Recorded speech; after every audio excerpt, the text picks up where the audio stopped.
Hey, welcome to Three Count Commentaries. This is your host, Mongo Slade, and today we're going to talk about Impact Wrestling from February the 16th, 2021. And it started out strong, and then there was something really good. But of course, this is Impact, which means it was mostly trash. But my God, Swingers Palace. I cannot wait to get there. But first, we gotta. I can't wait to get there. Anyway, the first match was TJP versus Josh Alexander for the X Division title. This match was actually pretty good. This is the thing. TJP is not a bad worker. Josh Alexander is also not bad. He's actually pretty good. They started out kind of hot because this was the best match on the show, and in ring the show got worse and worse as the show progressed.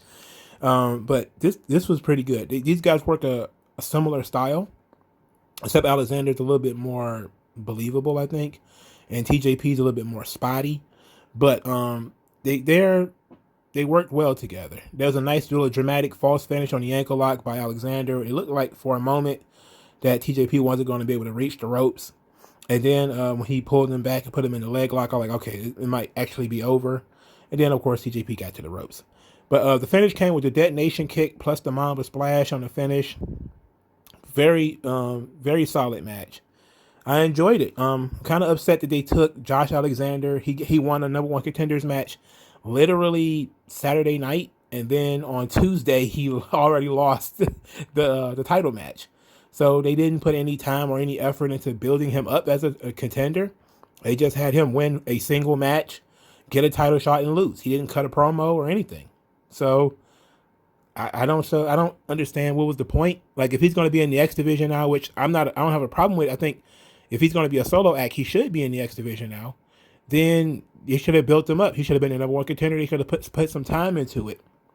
But I mean, it's Impact, man. They need the content. So I definitely think Alexander should have won. That's just my personal bias against TJP though, because he sucks. So we get talk from Tommy Dreamer, who talks about Moose. Says basically he wants to fight him, and they're going to fight old school rules, which means no holds barred. The next promo was Brian Myers paying Hernandez his cash for doing the job at No Surrender. Well, doing the job of beating up Matt Cardona and Eddie Edwards. And then he gave him half the money for beating up Matt Cardona tonight because he expected him to beat up Matt Cardona. So then after Brian Myers walked away, Falaba approached Hernandez and was eyeing Hernandez's big wad of money. And he kept saying, like, hey, I got an idea. And Hernandez was like, I don't want nothing to do with you, because they had done this whole ordeal about Falaba stealing Hernandez's money way back, around the Wrestle House stuff, when Falaba was just walking around with a big roll of cash. It was because it was money he had stole from Hernandez. But now he approached Hernandez. He claims to have an idea. He got a plan. He's a hustler. He's an investment. If you give him 20, he come back with 40. So Hernandez had this big roll of money in his hand. He was like, And then, Falaba was like, give me the money. And Hernandez gave him $10 and said, I give you 10, you come back with 20, then we can talk. So then Falaba took the $10. So then we had a fatal four-way match: Suicide versus Willie Mack versus Trey Miguel versus Daivari. This match was a fatal four-way for no reason. It literally was for no reason. And then Trey Miguel won with the Meteora. Match was fine. Suicide, I don't know why that character still exists. Willie Mack, man, he has potential. I think I need to see Willie Mack be angry. He just comes across as, too easygoing. Like, I need to see something dark out of him. I think he would have been he needs to break out of his shell. There's something about Willie Mack that he's just missing something. He's got, maybe it's, the hey, I want to impress people by showing how many moves I can do. But, I'm a fat guy and I can do a moonsault. But it's like, no, you probably need to be a little bit more like, I hate to say it because he looked just like the guy. You need to be more like the Junkyard Dog. More charisma, more personality, less flips, and stuff like that. It's hard to It's hard to explain. You know, there needs to be an edge to him. There needs to be some charisma to him. There's just something. It's just a lot of stuff missing with Willie Mack, and Daivari is Daivari. So, but this match was for no reason. I'm pretty sure. I think all of these guys were in the Revolver match and they lost, except Trey Miguel didn't actually get beat in that match. He didn't win it, but he didn't lose. So after the match, Sammy congratulated Trey, and then he says that, oh yeah, you won tonight, but it didn't matter because when the pressure is on, when times actually get hard, you know, you're going to fail because you don't have no passion. And Trey Miguel was seething, you know, literally seething. Like you could see it in his neck and his face and everything. But he didn't say anything or do anything to Sammy Callahan. He just walked away. Hopefully I didn't call him Sammy Guevara or Sami Zayn. Hopefully I said Sammy Callahan because that's who it was. The Warthog. That's why I call him the Warthog. Okay, so the next promo segment was TJP in the office with Scott D'Amore. TJP was being congratulated for his victory. Then Ace Austin came in. So then Ace Austin said, oh, you two are conspiring against me because I won the Super X Cup and never got a title shot. And then Scott D'Amore was like, oh, yeah, you're right. But we just had this fatal 4-way. And, you know, there's other people who, you know, also deserve title matches. And then he says, well, then Scott D'Amore has this idea. You're going to have a 6-man tag next week. Ace Austin's going to be on one of the teams. He didn't say who else is going to be on these teams. And that the winning team will face each other in a triple threat match 2 weeks from now. So it's like a tournament. It's like an eliminator. The 6-man tag will get us down to 3. And then those 3 will fight each other. And the winner of that will be the number 1 contender. And I just said to myself, that doesn't fix Ace Austin's problem. You know? And then it's also weird that you had the Revolver match that Ace Austin was in and he lost. But he did win the Super X Cup and should have gotten a title shot. Maybe he did and I don't remember it. But doesn't make sense for him to win a tournament to get a number 1 contendership and then have to win another match to get a number 1 contendership. When Josh Alexander only needed to win 1 match. Rohit Raju didn't have to win any matches at all. He just had to complain. And TJP, he pretended to be somebody else in order to get a title shot. See, this stuff doesn't make any sense, man. It's like, what does it take to be the number 1 contender here? And like, it would have made sense if there was going to be like a problem with Ace Austin. That's why I said, you know, the Josh Alexander TJP match should have been the main event. Because then you could have had Ace Austin say like, look, I won the Super X Cup. Why am I not getting a title shot? And maybe you do a thing where him and Josh Alexander have to see who's going to go first. You know, like which one of them is going to wrestle TJP first. And then that could have been your 2-week out X Division title match. Because you could have been like, okay, next week Ace Austin versus Josh Alexander. You know, the Super X Cup winner versus the Triple Threat Revolver winner. And the winner of that match will get to go get his title shot first. You know, or something like that. But, you know, it's going to be some of the same people that were in that Revolver match. It's probably going to be the same people. You know, Daivari and Suicide and Ace Austin and Trey Miguel and Chris Bay. Same people that's always in these spots. All right, so the third match was Hernandez versus Matt Cardona, and this match was terrible. Anyway, Matt Cardona won with the radio silence, a.k.a. the Rough Rider. Myers was disappointed in Hernandez at first because Hernandez lost. So that was, I mean, it made sense that you would be upset that your monster lost. So then Matt Cardona did a promo in the ring. The lady was trying to ask him about Brian Myers. He said he didn't want to talk about Brian Myers. Then he said he came to Impact not to pass the torch, but to light a new torch and to carry it himself. And then Brian Myers interrupted and asked him, what is he doing here? He's like, you know, Impact is my place. This is what I came here. Why did you come here? Why did you follow me here? And then Matt Cardona would say, hey, look, drop the gimmick. You know, everyone knows that we're friends. You know, like everyone knows that we're okay. You're just being bad mood, Brian. And then Hernandez attacked him from behind. And Brian Myers just let it happen. He didn't say anything, didn't do anything. And then they both started beating him up. And then Eddie Edwards came out there to make the save. So I'm guessing, I think I saw on Twitter that Cardona is now officially signed with Impact. If so, yay. He might as well sign there if he's not. You know, if he's not signed, he should. You know, like it's once a month, I think. You know, Like, I think they taped like 4 weeks of TV at one time or something like that. Like, it's not that long. You know, it's not like literally like WWE where you got to be there twice a week, 3 times a week, or whatever. You know, Impact doesn't ask that much out of you. And plus, you know, since most of the world is still shut down, he can't be doing anything else. Might as well make that money. So then we get the paid ad from Tony Khan, and where he basically admitted to being an incel, said nobody gave him a Valentine's Day gift, but he gives great gifts. And that, you know, these paid ads are a gift to Impact and that he can write them off on his taxes. Then he kept calling himself the Forbidden Door and saying he was open for business.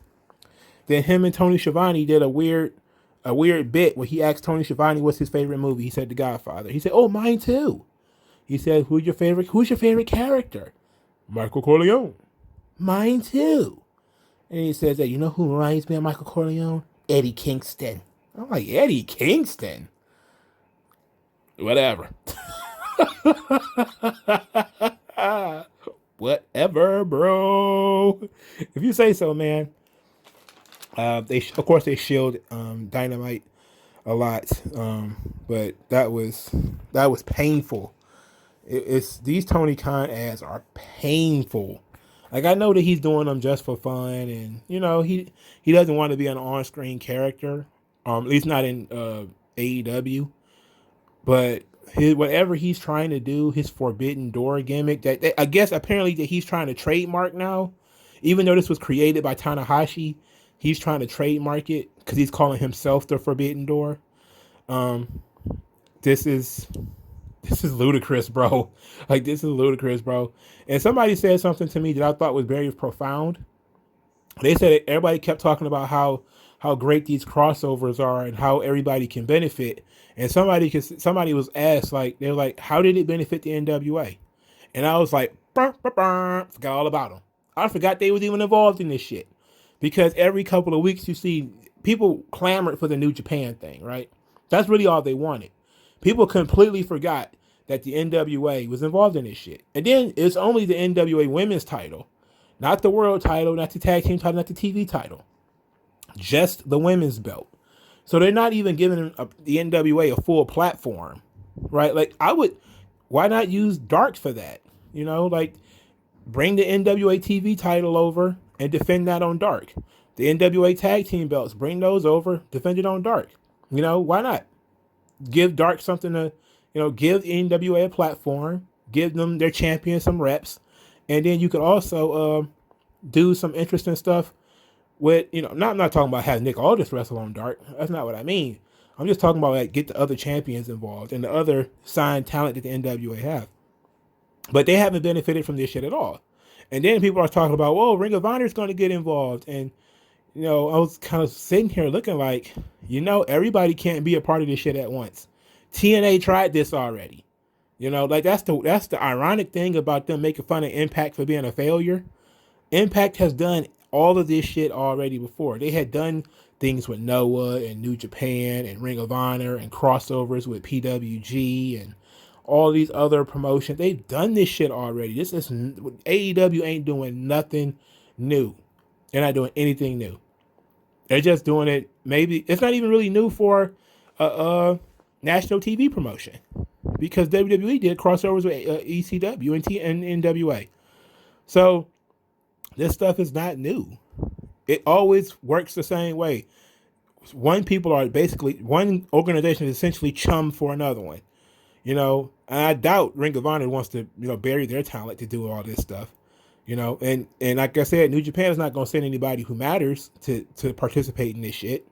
You know, and I know they said Okada's going to be a part. Like, I believe it when I see it. I don't think that he's going to be a part of this shit. Who the fuck is he going to wrestle? Who on the Impact roster is there for Kazuchika Okada to wrestle? Who? Rich Swann? Sami Callihan? Moose? Who's he going to wrestle? I don't believe it. They don't have nobody on the roster that can hang with him. So I don't understand what's and then if it did happen, it'd be like a jobber match, because we all know that Okada would probably give them 15 minutes of offense where he bumps for him a lot. and then he beats him with that weak ass clothesline. Come on, man, we're not stupid.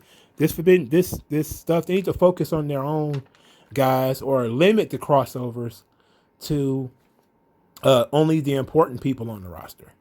And yes, I did hear about the Sammy Guevara thing. As a matter of fact, let's talk about that here because this is the Impact show, and I forgot all about it until I started talking about AEW.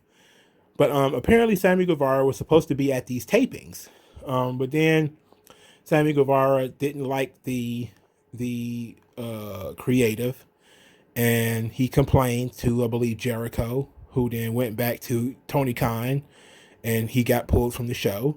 Now apparently there's heat on Sammy Guevara for fucking over Impact, but that's the issue here.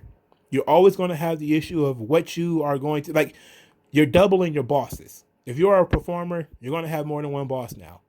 Now you got somebody else is in control of your character because they're writing what you're supposed to do on their show. But the guy that you work for has to co-sign off of whatever it is you want to do. And you are the third, in this sense, it's apparently the fourth most important person in this entire conversation.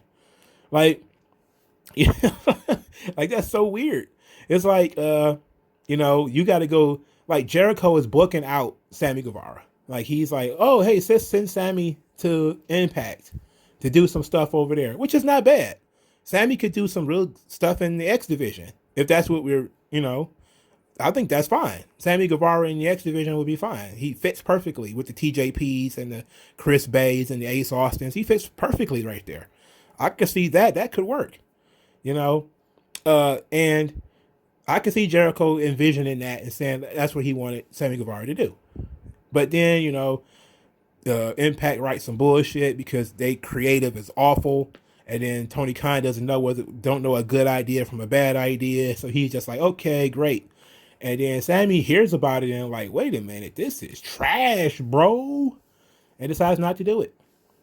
So you got to ask the question, how many times is this going to happen? Especially guys who are on national TV. How often now is it going to be that guys who are on national TV are going to be like, I don't want to do that. I don't want to work with this guy. And then what's going to happen when these crossovers, when the big stars, let's say somebody like Okada decides he wants to jump over to the United States to do some work in AEW, and he can't get the Kenny Omegas or the John Moxleys or somebody like that. They like, well, we got Darby Allin, we got Joey Janela, and he's just kind of like, like, no, I don't want to waste my time with that guy. Or he might not care because he's probably, a lot of these guys are kind of at the point where they don't really care as long as they get paid. But some of these guys are probably going to have an ego and be like, nah, I ain't with it. Or, they'll do it and then, when they get back home to their home promotion, like, yeah, don't fuck around. Because that's usually how it happens. Like Okada pretty much what burned New Japan and Impact in the first place, right? He went home after his excursion and was basically like, look, Impact is the shits. It's the shits, bro. Don't do it. And that's what caused the Forbidden Door in the first place. And they did the same thing to Tanahashi and Nakamura, But we end up with this situation where these guys have more than one boss. They are even in less control of their creative than before. Like, it is what it is. It's a good opportunity, and it might have been a good thing for Sammy Guevara, especially in storyline, for him to leave AEW for a while, to go do some stuff at Impact, and then come back in a month or 2 months, having maybe looking different, maybe doing something different, approaching the business different or something like that. It'd have been really sweet, if we being honest. And I say this as somebody who doesn't even like Sammy Guevara, but I think it would have been okay. It's an okay idea to write him out of the inner circle just so he can go off on his own. And he used this Forbidden Door idea to just jump over to Impact for a little while just to clear his mind and chase a title over there and, be a solo act and get used to, being on TV as a solo act. And for us, people who watch both shows, to get used to seeing him as a solo act and not as Chris Jericho's little buddy.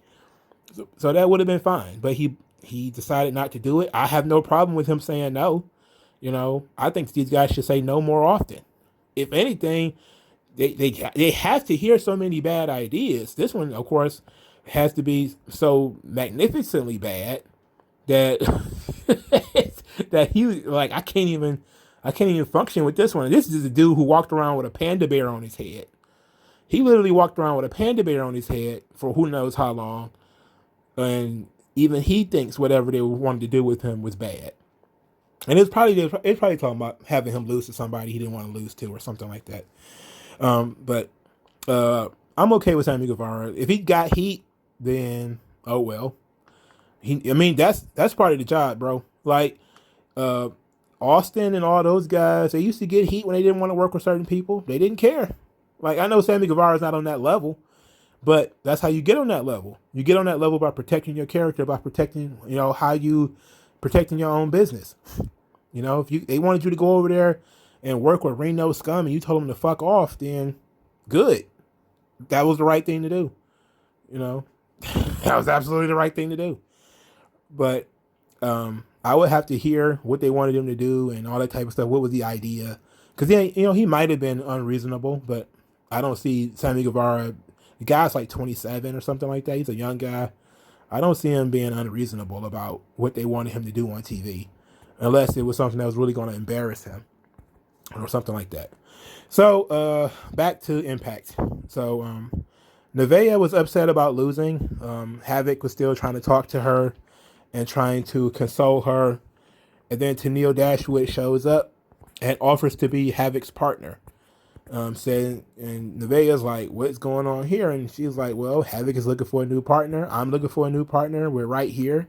I'm better than you. Therefore, I think I'm going to be a good partner for Havoc. And then Nevaeh got upset and said she wanted to fight Tennille Dashwood, and they agreed to do it. And Tennille said she's going to wrestle this match to prove that she can be a better partner than Nevaeh. And I was like, okay, whatever you say. I don't necessarily have a horse in the race. And I'm still waiting for Nevaeh to find a personality or something, waiting for her to find something. So then we get the historic FinJuice debut against Reno Scum. And D'Lo and Matt Striker on commentary talking about how historic this is. And I says nothing, absolutely nothing featuring Reno Scum is historic. Nothing. Reno Scum sucks. I never forget I said Reno Scum sucks, and some guy was like, you must be new to wrestling. Reno Scum is great. I was like, which one of them are you? Are you the one with the mohawk or are you the other one? Because nobody thinks Reno Scum is good.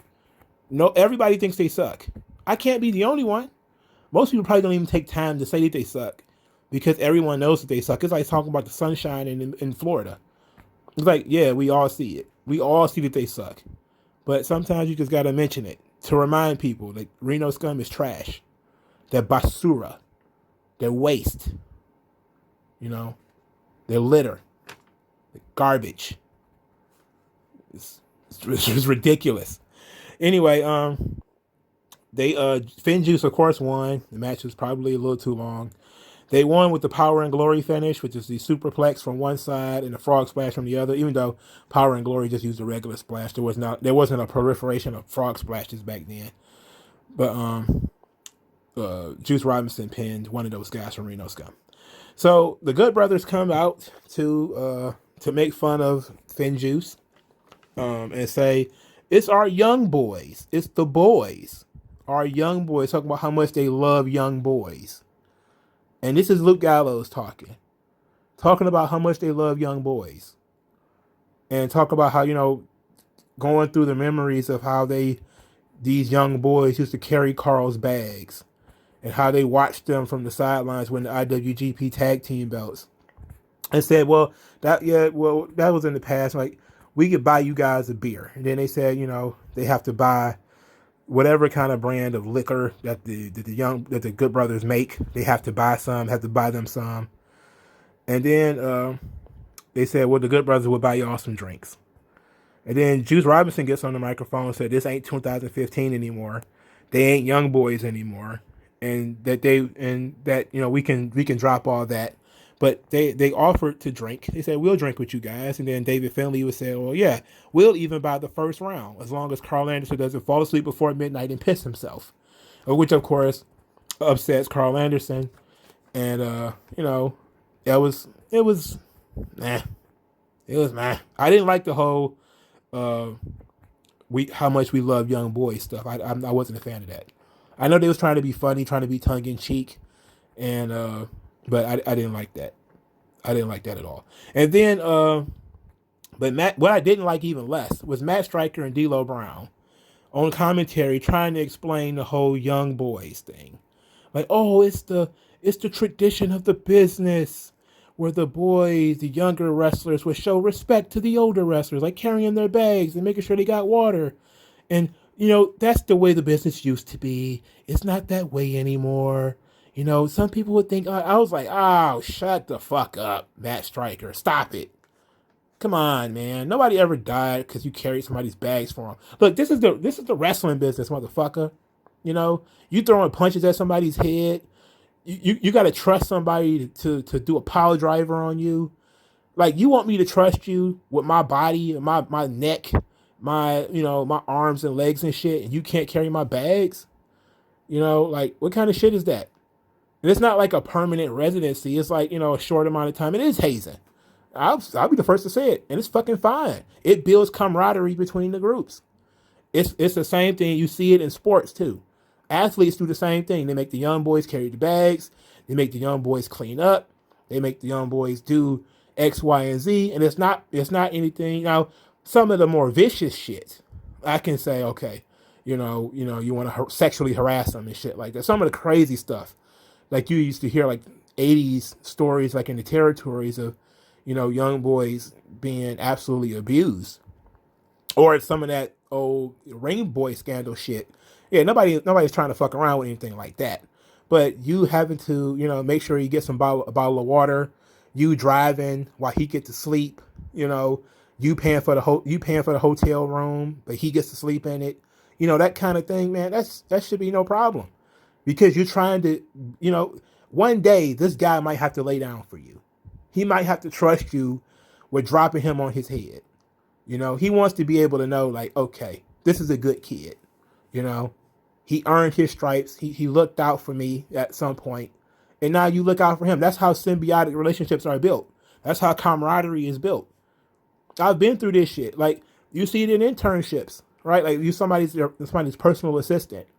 You're a gopher. You go get coffee. You make sure that the notes and shit is okay.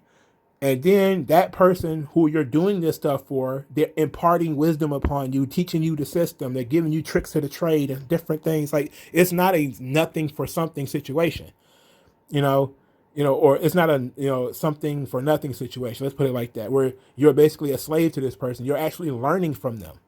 It's part of the mentorship of coming into the business, is having a mentor, somebody that is in some ways responsible for you, and in some ways you're responsible for them, And I don't see any problem with that, as long as it's not sexual in nature, and as long as you're not like paying out the wazoo for stuff. Like some of the shit that I've heard, I could say is absolutely ridiculous, But a lot of this stuff I've heard is just basically you carrying people's bags, and he'll say, I need some coffee. You'll go run and get some coffee, Now, like I said, some of the abuse, like in the dojos, the Japanese dojos, where there was a lot of abuse. Yeah, you don't need to you don't need to hit nobody with something and leaving welts all over people and shit like that. I get that, but the idea of you carrying somebody's bags, and yeah, people used to play cruel pranks on the young boys too. But like I said, the line should be like sexual stuff and abuse shit. And that's why I didn't like the whole Luke Gallows talking about how much he loved young boys. Like, that's weird. And this, especially in this context, that's some weird shit. And you shouldn't put that there. It's completely inappropriate. But it is what it is. I guess that's part of the Good Brothers character, but it's inappropriate as fuck to be like, you were an elder in this situation and you talk about how much you love the young boys. I'm like, that's weird, man. Don't do that, because it makes it sound worse than it probably was, And the thing is, most people who are outside the business always say the same thing. They always hazing. But it's like so many people have done it. It couldn't have been that bad. You know? If it was really like a bunch of people getting cast the couch. I don't like that's what made the whole Ring Boy scandal so fucking disgusting. Because people were like, what the fuck is going on? Like nobody ever did no shit like that. You know? And they were just on the ring crew. It wasn't like they were wrestlers. You know? So this kind of stuff is we can say that kind of shit is bad. But, you know, trying to pretend like that's not how the business operates anymore, like that's bullshit. Because that's really what Leo Rush just got into it with Mark Henry and all those guys about. You know, they tried to young boy him, but he felt like he was a star already. It's like you're trying to ingratiate yourself to this locker room. You're trying to build camaraderie with this locker room of people who don't know you, and they're trying to, you know, you want them to impart you with wisdom and put you over and do all this type of shit, and you can't carry bags and get them a bottle of water. They're trying to help you make $1 million for your fucking kids, and yeah, but whatever. Leo Rush is doing fine today, so I guess he got around it, you know. So it is what it is. But that actually shows why there's such an entitlement personality floating through not just independent wrestling, but also through the fans. You know, like you don't have to show any respect. It's your job to do jobs for me. It's your job to take my power drivers. It's your job to take my DDTs. It's your job to get kicked in the mouth by me. And if you ask me for anything, who do you think you are, boomer? Like, yeah, come on, man. That'd kill the business quicker than anything. Because then that's when the OGs just started saying, I only want to wrestle with other OGs. And they don't want to wrestle with the young guys. And then, therefore, the young guys don't get any better. You get shut out. You know? Like, that's what people don't realize. Like, I know I'm talking about this a long time, but I really kind of want to stress this idea, is that that's really how guys used to move up. You know? Like, you would look out for people, and people would look out for you. You know? And it was not that big of a deal, and it was actually expected that somebody in the main event will vouch for you. That not just vouch for you as a athlete and as somebody who could get over, but as a human being, as a person, as a man, as somebody with character. You know, somebody that can be trusted. You know, with titles, with positions, with other people's kids, with other people's lives. You know. That was real. That's real important. Like, I wouldn't let anybody powerbomb me if they had an entitlement person. I wouldn't let that shit happen at all. There's too many people out here who'd have been paralyzed by power drivers and power bombs and shit. You know, and you got an entitlement, like you should just be out here doing that. Like, nah, man, come on, get the fuck out of here. Anyway, finally we're gonna move on. Rohit Raju blamed Mahabali Shera for him losing. So he gets drunk and he yells at Shera. Shera kind of turns to walk away. Raju grabs Shera's arm. They push and shove each other. Raju bumps into James Storm, who spills his beer. Then James Storm and Rohit Raju get into it. This ends with Rohit Raju getting hit in the head with a beer bottle. Mahabali Shera then confronts James Storm. He doesn't actually say anything, because here comes Johnny motherfucking Swinger. And this is where business picks all the way up, because this is the best shit on the show. Johnny Swinger comes over to James Storm, and he's talking about he's got a palace for you. Because they're in a mock bar, by the way. This whole Rohit Raju, Mahabali Shera, James Storm, Chris Sabin, they're on a mock bar. It's like they're playing. It's like all of them are hanging out in the bar. That's the scene. And then, of course, James Storm hit Rohit Raju with a beer bottle. And then here comes Johnny Swinger, and he's talking about he's got this club, and it's called Swinger's Palace. We say we got cheap booze and cheaper Brizards. So the very next scene we get is in Swinger's Palace, and man, oh man, it was excellent. It was excellent. So James Storm and Chris Sabin comes into Swinger's Palace, and Swinger's Palace, the logo is Johnny Swinger's face with like the Roman leaves around it. And Chris Sabin's like, wow, this reminds me of WrestleMania 9. And Johnny Swinger was like, yeah, daddy, that's where I beat Rick Martel. clearly lying about beating Rick Martel at WrestleMania 9. So clearly there's a blackjack table there, and Johnny Bravo obviously is the dealer. Alicia Edwards is there. And so James Storm is drunk as hell. He sits down, confronts Alicia Taylor like, "You're that rapper, ain't you?"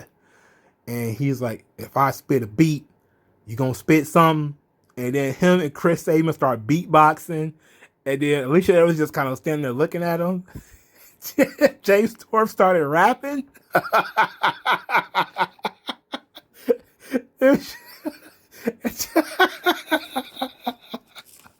Oh shit, that shit was great. Him and Chris Sabin started beatboxing, and he started rapping, and then Johnny Swinker's in the background. Yeah, daddy. Then followed by come in the goddamn room with the $10. He got the $10 bill. He tries to. He says he sits down at the blackjack table, and he's like, "Hit me," and then Chris Sabin chopped him. And he's like, "Oh man, what are you doing?" And then Chris Sabin was like, "You said I hit you." He's like, "I was talking about the cards."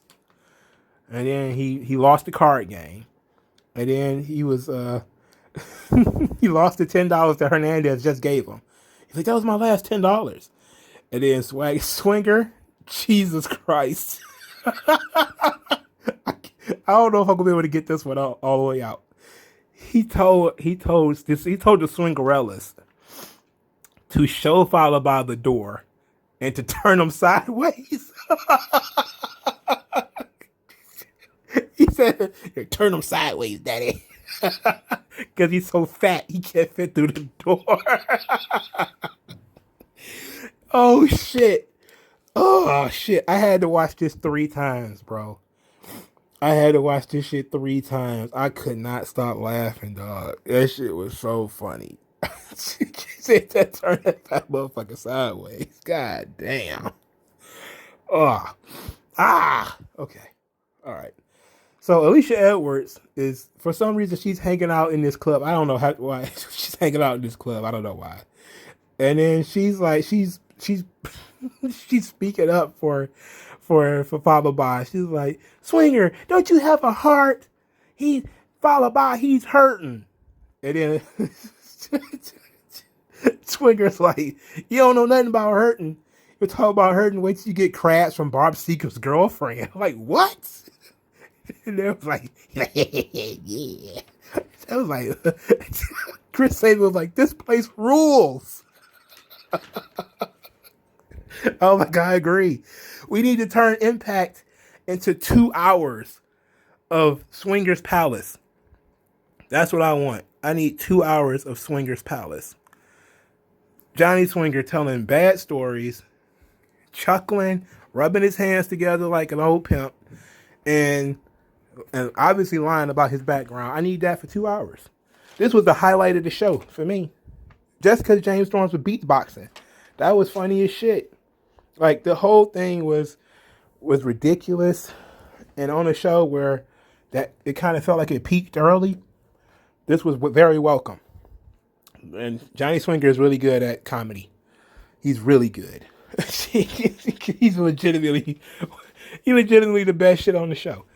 So the next match was unfortunately a letdown because it was Tenille Dashwood versus Nevaeh. And Tenille Dashwood just plain won with a running drop kick. I mean, it wasn't nothing sexy. Tenille Dashwood is still working her influencer gimmick, which actually works. You know, she's good at it, but she kind of plays it up for comedy and not for, seriousness. They didn't give us any development or whether she's going to be Havoc's partner or not, or what's going on with Nevaeh. Just nothing. So then we get a promo from Violent by Design where Diener is talking about Jake and that Jake needs to suffer and that Jake may have pinned him, but Jake didn't win. The sickness won. Now he's got to fix it and will make Jake suffer.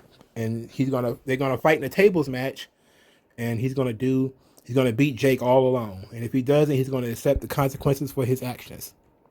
So then Susan is, I don't know what she was about to do, but she was complaining about Jazz and Jordan Grace. And then Deonna Purrazzo and Kimber Lee was trying to get her to relax and stop snitching and stop telling on people and stuff like this. And then they found Scott D'Amore, and Deonna Purrazzo tried to get Susan and Kimberly a tag team title match. Then Scott D'Amore turned it around on her because that's what he usually does, and he suggested that Kimberly and Susan wrestle Jazz and Jordynne Grace for the #1 contendership. That's going to happen next week. And the main event was Tommy Dreamer versus Moose. Old school rules, which means no disqualifications, no countouts, no holds barred. And Moose just plain wins. So that's Impact. I think I talked this show, 40 minutes is entirely too long I spent on this show. But I know I spent a lot of this time talking about respect, the traditions, and also spent a lot of time talking about Sammy Guevara. So the swinger stuff was great. I'm a fool. Like, it's so absurd for him to be running like a gambling parlor outside in the locker room. It is absurd, but it's great. Like, it's awesome. It's some awesome shit. Like, he needs to get some muscle in there. Like, I know he says he's the muscle. Like, I'm the muscle daddy. But he needs to get like some muscle, some more characters in there. Like, I want them to just flesh that joint out. Like, I'm cool with Alicia Edwards in there, but she needs to be there for a reason. Like, she needs to be like the bartender or something. Like, she can't just be sitting there being a bleeding heart. She has to actually be doing something. Like, she needs to be in the bar serving a purpose. Like, the Swingerellas are kind of the muscle, but they're supposed to be like the Brizards, They're supposed to be like the eye candy, but they're like frumpy, not really attractive women. So he needs more characters. He needs some more people who aren't doing anything to be in this system with him, doing this silly shit. Because I'm okay with them having 8 or 9 Swinger Palace segments. And he just turned into a show. He needs his own show. I watch that rather than Impact, if we're being honest. So, but this show was, the TJP and Josh Alexander was fine. I enjoyed that. The Fatal 4-Way was okay too, even though I just saw these guys wrestle, and it was for no reason. But it was fine as it was. But after that, just it was nothing. It was really nothing. Am I looking forward to next week? No more than usual. So I'll see you guys there. Use the hashtag 3Count Commentaries to support the channel. People click the hashtag and see my videos, and that's actually a good way to spread the word. If you want to send me money, you can do so through the tip jar, which would be the Cash App in the comment section below. Feel free to comment. It's an interactive channel. I do watch a lot of this stuff. I do respond a lot to comments. Thank you guys for your time. I'll talk to you guys later. Yeah, shed light. I know what that's like.